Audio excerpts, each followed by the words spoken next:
Hello friends, welcome back. Want to understand how real app uses the EF core relationship? In this video, we will connect to a real database and explore one-to-one, one-to-many and many-to-many relationship using simple code that you can apply immediately. Let's scaffold it and dive in.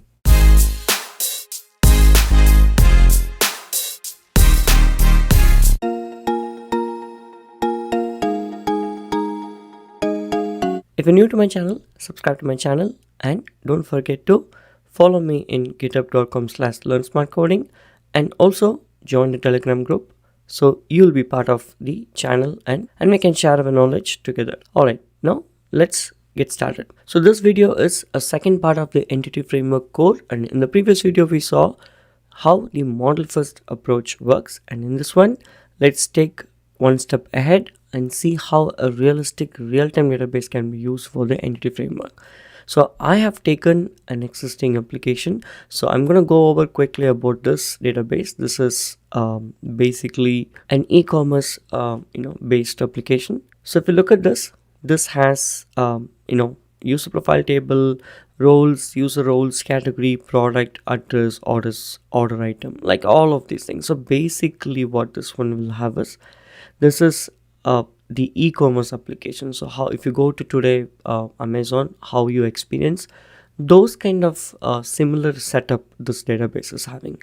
So we have one-to-one, one-to-many, many-to-many relationship. In this one we will be covering one-to-one. Like one-to-one relationship is basically one user which is having its own setting, and that you will see in the user settings.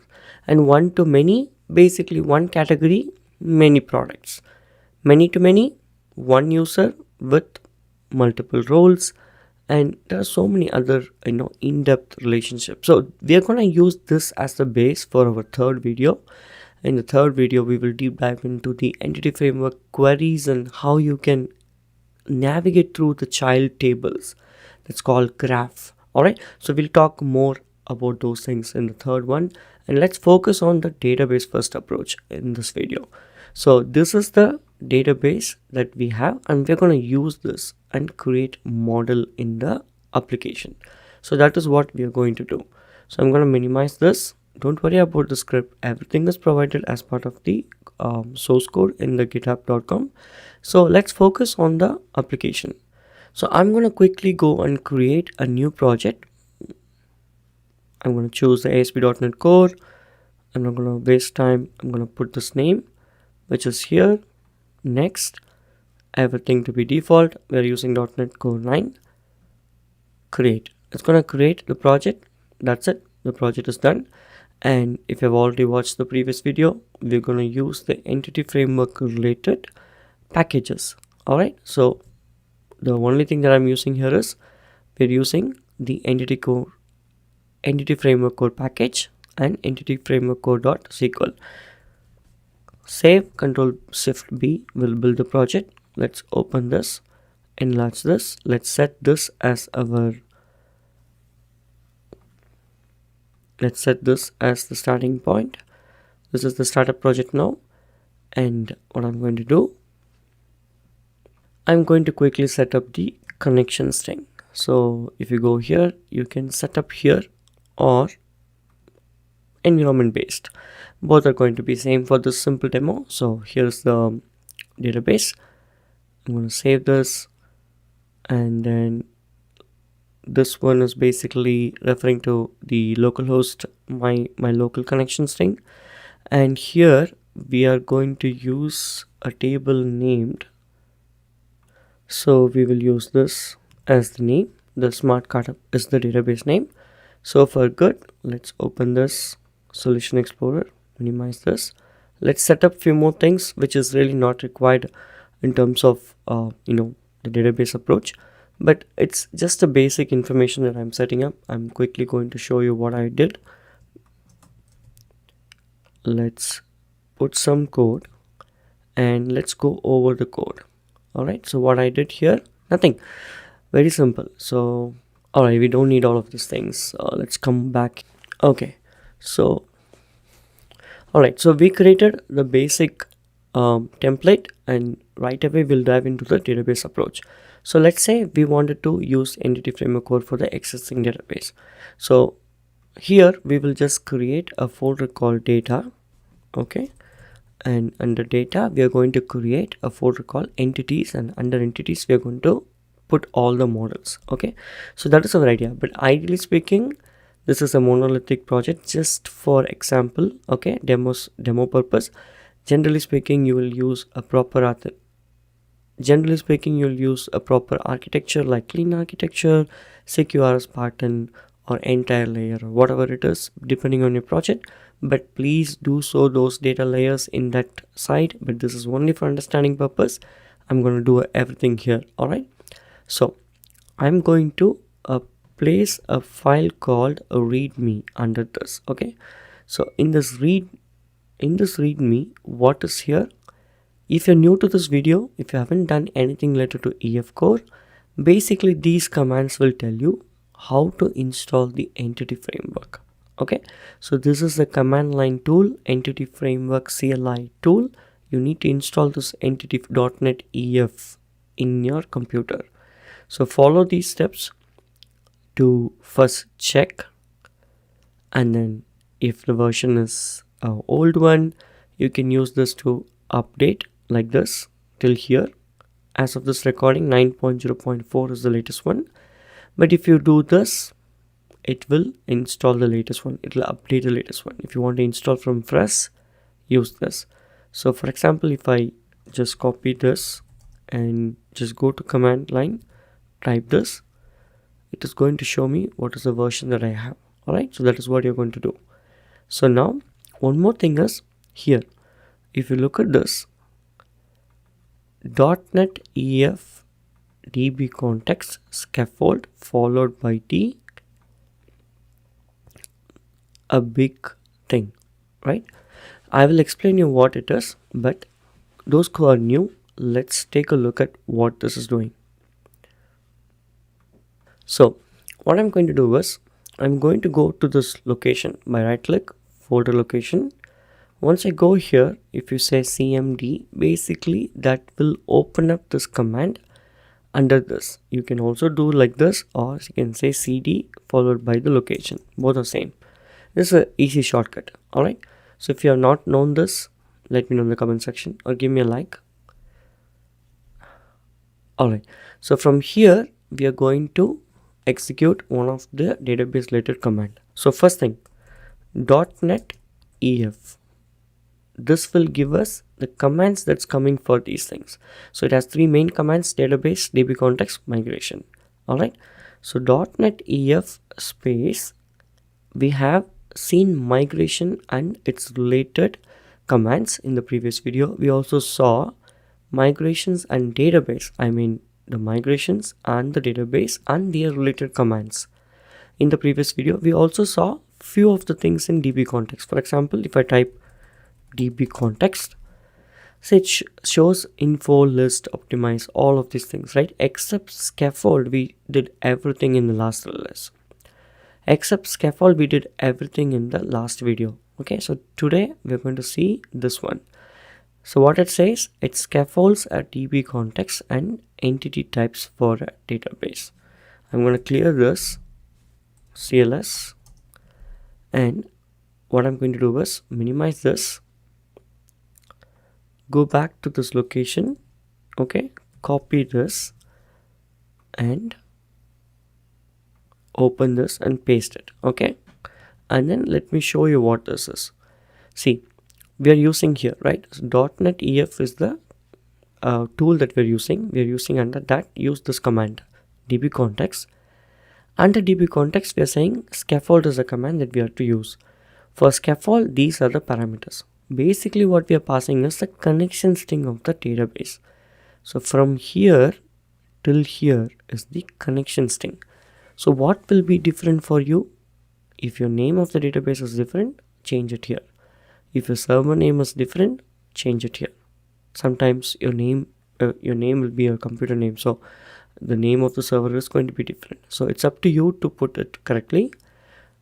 Okay, so after this we are using Microsoft Entity Framework Code.SQL, and then we are saying create the objects under data/entity folders, and we are also specifying where is the project.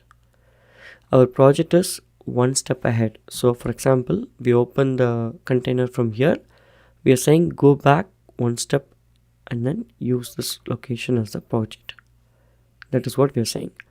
Now if I enter, what will happen? It will actually go and connect to the database, build the project. It will try to scaffold this database as the model. So I'm going to minimize this and open up this, and you will see something happening here. See, it just happened. Why? It just finished. So if I expand this, all of these tables that we were referring to, which is nothing but coming from one single database, is here. Every single class represents a table. That's why it says table. Okay, and then based on the constraints that we gave, like for example, this is the primary key, it just says it's a key. Max length, all of those things. See, foreign key. Okay, like this, if you go over everything, it has all of these things scaffolded for us. So much realistic database. Okay, it also has a db context for us. So any class that inherits the db context will become a db context. So here we are passing the connection string as an option. Okay, now let's take this, go to this program.cs. I have this default code which I will give you, but this is what you need to do. Come here, undo checkout, and I'm going to copy paste the actual name, and that's it. So we are doing a DI service here, like DI configuration, dependency injection configuration of the DB context. We're saying take the connection from the DB context, which is here or here. Okay, and then let's go back. We're saying we enabled retry, we enabled the detailed error logging and sensitive logging. Okay, so sensitive logging should be disabled in production. Only for the local testing this needs to be enabled. So remember that. It could be turned out to be an interview question as well. Alright, so once you're done with this, we already know how this works. What you need to know, whenever you do the scaffold, just remember, if you scroll down slowly, see, it actually hard codes this. One of the user was facing this issue. They just followed what I did, and I probably forgot to tell that they should delete this. If they don't delete, irrespective of what you pass, this is going to take it from here. Okay, so if you have done this mistake, give me a thumbs up. And it's common. I have done this enough time, so you're not alone. Okay, I'm with you.